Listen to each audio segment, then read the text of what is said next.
லைட்டாக அந்த சால்ட்டு மட்டும் சுகர் எடுத்து கொடுக்கறதுக்காக அதையும் போட்டு கலந்து அப்புறம் தான் ஸ்டவ் பற்ற வச்சு வந்து அக்கா இவங்க வந்து தங்கச்சி இவங்களோட ரெசிபி தான் இன்றைக்கி நம்ம வந்து செஞ்சுக்கிட்டு இருக்கிறோம். என்னன்னு கேட்டிங்கன்னா கருப்பு உளுந்தில் களி முட்டை சேர்த்து செய்கிறாங்க. நான் வந்து இது வரைக்கும் செஞ்சதில்லை, இவங்க வந்து செஞ்சுருக்குறாங்க. அதனால் இவங்களே செய்ய சொல்லியாச்சு இன்றைக்கி. பாருங்கள், கைவிடாத கலந்துக்கிட்டே இருக்கணும். இப்போ கருப்பு உளுந்து களி செய்கிறதுக்கு அளவுகள் பார்த்துக்கலாங்க. 2 டம்ளர் அளவுக்கு கருப்பு உளுந்து, 1 டம்ளர் அளவுக்கு பச்சரிசி எடுத்திருக்கேன். இதுதான் அளவு. நம்ம வானலில் சேர்த்து நல்லா பொன்னிறமாக வர அளவுக்கு வறுத்துக்குங்க. உளுந்து வந்து நல்லா வாசனை வரும், அதுதான் நம்மளுக்கு பதம். அந்த சமயத்தில் இறக்கி நம்ம பிளேட்டில் கொட்டி ஆற வச்சுருங்க. பச்சரிசியும் அதேமாதிரி வானலில் சேர்த்து நல்லா வறுத்து எடுத்துக்கணுங்க. வறுத்துட்டு அதுவும் பிளேட்டில் கொட்டி நல்லா ஆற வச்சிடணும். நல்லா பொரிஞ்சு வரணுங்க அரிசி. பச்சரிசி வந்து நல்ல அரிசியாக வாங்கிக்கோங்க, அப்போ தான் களி சாப்பிட டேஸ்ட் வந்து ரொம்ப நல்லாயிருக்கும். ரொம்ப ஹெல்த்தியான ஒரு ரெசிபிங்க இது.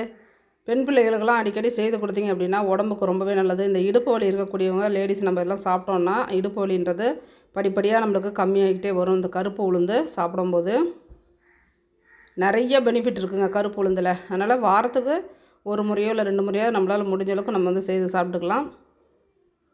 இப்போ இதை வந்து மிக்சியில் வந்து நம்ம ரவை பதத்துக்கு அரைச்சி எடுத்துகிட்டு வந்துட போகிறோங்க. தேங்காய் பால் இதுக்கு தேவை. தேங்காய் பால் வந்து அரைச்சி வச்சுருக்கேன், அதையும் வடிகட்டி எடுத்துக்கணும். இப்போ 2 டம்ளர் உளுந்துக்கு 1 தேங்காவை அரைச்சி பால் புழிஞ்சு எடுத்துக்கோங்க, கரெக்டாக இருக்குங்க. இப்போ ரெண்டுமே மிக்சியில் அரைச்சிட்டு வந்துட்டோம். தேங்காய் பாலும் நம்ம வந்து புழிஞ்சு எடுத்துக்கிட்டோம். நல்லா அடி கனமான பாத்திரம் எடுத்துக்கோங்க. குக்கர் வந்து பெஸ்ட்டு, அப்படி இல்லைனா நல்லா வெயிட்டான ஒரு வானல் இருந்தது அப்படின்னா எடுத்துக்கலாம். இப்போ தேங்காய் பால் நம்ம புழிஞ்சு வச்சுருக்கோம் இல்லைங்களா, அதை அந்த பாத்திரத்தில் ஊற்றிட்டு நம்ம வறுத்து அரைச்சி வச்சுருக்கக்கூடிய கருப்பு உளுந்து, பச்சரிசி வறுத்து அரைச்சி வச்சுருக்கோம் இல்லைங்களா, அதுவும் வந்து அதில் சேர்த்துக்கலாம். சேர்த்துட்டு நல்லா கரைச்சி விடுங்க. இது வந்து கெட்டியாக இருந்தது அப்படின்னா தண்ணி வந்து கொஞ்சம் சேர்த்துக்கலாங்க. தண்ணி சேர்த்தே நல்லா மாவை வந்து கரைச்சி விட்டுக்கணும். இப்போ வந்து கெட்டியாக இருக்குங்களா, கொஞ்சம் தண்ணி வந்து சேர்த்துக்கலாம்.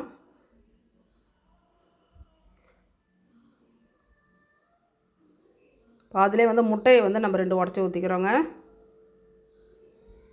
இப்போ ஏஜ் அட்டன் பண்ண பிள்ளைங்களுக்கெல்லாம் நீங்கள் இந்த மாதிரி களி செய்து கொடுத்தீங்கன்னா உடம்புக்கு அவ்வளோ ஹெல்த்து பசங்களுக்கு.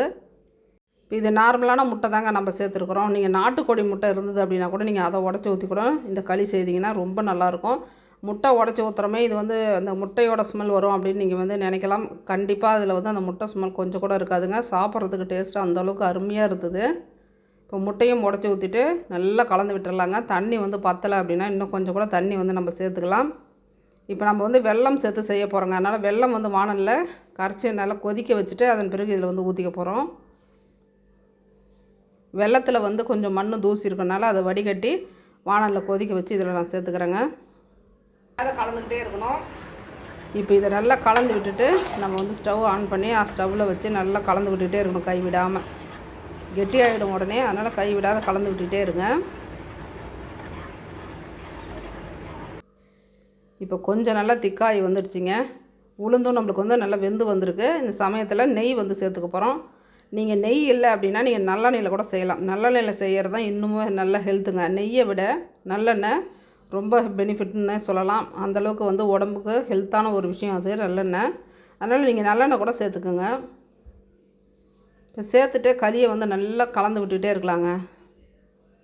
இப்போ உளுந்தும் பச்சை அரிசியும் நம்மளுக்கு நல்லா வெந்ததுக்கு பிறகு நம்ம வந்து வெல்லத்தை அதில் வந்து சேர்த்துக்க போகிறோம். சும்மா ஒரு 2 ஸ்பூன் அளவுக்கு நெய் சேர்த்து கலந்து விட்டுகிட்டே இருங்க. இதுக்கு அதிக அளவில் நெய் தேவைப்படும் அப்படின்றது இல்லை. 50 கிராம் அளவுக்கு நெய் இருந்ததுன்னா போதுங்க. பசும் நெய்யாக வாங்கி வச்சுக்கோங்க. இப்போ நம்மளுக்கு வெல்லமும் நல்லா கரைஞ்சி கொதித்து வந்துடுச்சு. இப்போ அதை வந்து நம்ம சேர்த்துக்கலாம். இப்போ வெல்லத்தை வந்து நம்ம வடிகட்டி தாங்க கொதிக்க வச்சோம். இப்போ அதை அப்படியே சேர்த்து நல்லா கலந்து விட்டுக்கலாம். இப்போ இதுவே கொஞ்சம் நம்மளுக்கு இலகல் தன்மை கொடுக்கும். வெல்லம் சேர்த்து நல்லா கலந்து விட்டுட்டே இருங்க.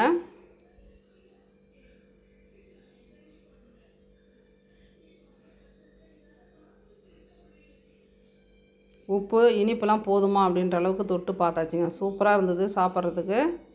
இனிப்பு வந்து பார்த்திங்க அப்படின்னா நம்ம 2 டம்ளர் கருப்பரிசி 1 டம்ளர் பச்சரிசி சேர்த்துருக்கலாம். மொத்தம் 3 கிளாஸு. வெல்லம் வந்து 1.5 போட்டுக்குங்க. உங்களுக்கு இனிப்பு அதிகமாக தேவைன்னா 1.25 கிளாஸ் அளவுக்கு வெல்லம் போட்டுக்கலாம். பாதிக்கு பாதி போட்டுக்குங்க. வெல்லம் வந்து கரெக்டாக இருக்கும் இனிப்பு உங்களுக்கு. இப்போ இறக்க போகிற டைமில் இன்னும் கொஞ்சம் 2 ஸ்பூன் அளவுக்கு நெய் சேர்த்துட்டு நல்லா கலந்து விட்டு இறக்குனீங்க அப்படின்னா நம்மளுக்கு கருப்பு உளுந்தில் களி வந்து ரெடிங்க. டேஸ்ட் வைஸு சொல்லவே தேவையில்ல, செம்ம டேஸ்ட்டாக இருந்துச்சுங்க. ரொம்ப ரொம்ப ஹெல்த்து உடம்பு. பசங்களுக்கு வந்து செஞ்சு கொடுங்க. இது பொம்பளை பிள்ளைங்களாக இருந்தாலும் சரி, ஆம்பளை குழந்தைங்களாக இருந்தாலும் சரி, எல்லாருமே சாப்பிட்லாம். இது பொம்பளை பிள்ளைங்க மட்டும்தான் சாப்பிட்ணும் அப்படின்றதெல்லாம் இல்லைங்க. நம்ம பசங்களுக்கும் செய்து கொடுங்க. அதுவும் அவங்களுக்குமே ரொம்ப ஹெல்த்தான ஒரு ரெசிபி தான் இது. ஆண்கள் குழந்தைங்களுக்கும் நல்ல ஹெல்த் வேணும் இல்லைங்களா, அவங்களுக்குமே இந்த கருப்பு உளுந்து வந்து உடம்புக்கு ஹெல்த்தான ஒரு விஷயந்தான். இருந்தாலும் பெண் பிள்ளைகளுக்கு வந்து அந்த இடுப்பு வலியெல்லாம் கேட்கும் இல்லைங்களா, அதுக்காக தான் நம்ம கருப்பு உளுந்து வந்து அதிகமாக அவங்களுக்கு வந்து கொடுக்கறது.